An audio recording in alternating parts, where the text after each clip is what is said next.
Assalamualaikum warahmatullahi wabarakatuh.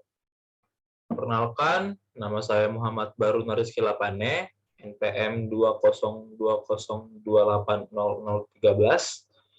Di sini saya akan mempresentasikan hasil kerja saya dengan materi perencanaan perkotaan dan menjelaskan beberapa teori tentang perkotaan sosiologi. Yang pertama, itu ada teori Ferdinand Tönnies. Ferdinand Tönnies dalam karya Gemeinschaft untuk Gesellschaft mengenalkan teori bentuk kehidupan sosial di masyarakat, yaitu 1. Gemeinschaft atau pengguyuban adalah hubungan yang dilakukan oleh antar individu atau kelompok yang memiliki ikatan kuat, biasanya yang memiliki ikatan darah, ideologi, atau kesamaan daerah asal. Ciri kelompok Gemeinschaft berupa intim, private, dan eksklusif. Intim berarti hubungan menyeluruh dan akrab. Privat berarti hubungan yang bersifat pribadi, yaitu khusus untuk beberapa orang saja. Sementara itu, eksklusif berarti hubungan tersebut hanya untuk kita saja dan tidak untuk orang lain di luar kita. Yang kedua, teori Emil Durkheim. Dalam teori ini, Durkheim melakukan pengajian terkait tatanan dan melihat bagaimana masyarakat dapat hidup secara harmonis melalui konsep tersebut, di mana teori ini melakukan pengkajian pada level makro, yaitu dengan menilai bagaimana aspek masyarakat dapat berfungsi. Teori fungsionalisme menjelaskan pemikiran Durkheim yang dijelaskan melalui pendekatan Fichte. Pendekatan ini mengibaratkan masyarakat sebagai organisme hidup seperti manusia, hewan, dan tumbuh-tumbuhan yang idealis dengan sebuah struktur yang saling berfungsi. Dalam teori ini dijelaskan organisme hidup menyatu dalam suatu tatanan sistem yang masing-masing organ memiliki fungsi sendiri dan tidak dapat dipisah satu sama lain, sehingga konsep ini secara umum menyajikan tentang konsep kerja sama dari masing-masing struktur. Yang ketiga, teori karya George Simmel.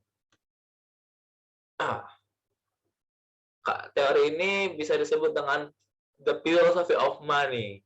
Karya ini menjabarkan konsep nilai uang dan proses transaksi nilai. Sebuah objek ditentukan oleh jarak individu dengan objek tersebut. Lebih lanjut, dia menjelaskan jarak yang yang dia maksud ialah kesulitan mendapatkan objek dapat diukur oleh 4 hal utama, yaitu waktu, kekayaan, usaha individu, dan pengorbanan yang harus dilakukan. Simmel juga menyatakan bahwa akan bernilai jika berada di jarak yang tepat, tak terlalu jauh, ataupun sebaliknya. Konsep uang menurut Simmel masih mirip dengan fashion. Uang juga sesuatu yang kontradiktif. Di satu sisi, uang menyimbolkan jarak individu, namun di lain sisi, uang juga berperan sebagai alat untuk melampaui jarak tersebut.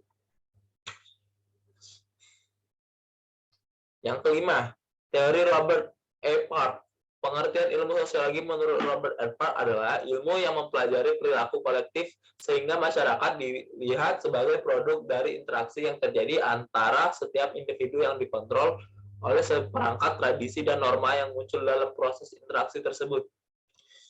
Yang terakhir, teori Lois Ward menjelaskan bahwa kota dicirikan dengan 3 hal, yaitu besaran padat, pemukaman permanen, heterogenis secara sosial, dan urbanisme merupakan fungsi kepadatan ukuran dan heterogenitas penduduk.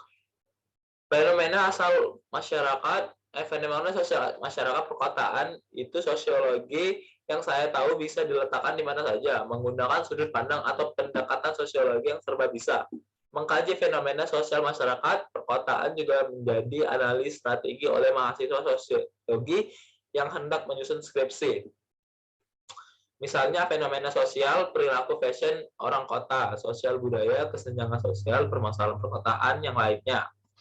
Sosiologi juga hadir dalam memberikan pandangan dan analisisnya dalam memberikan saran dan solusi terhadap sebagai permasalahan perkotaan yang ada.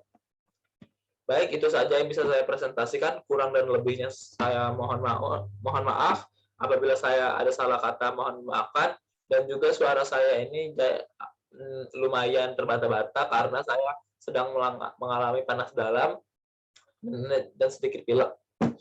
Ya, baik. Terima kasih atas perhatiannya. Saya tutup dengan wassalamualaikum warahmatullahi wabarakatuh.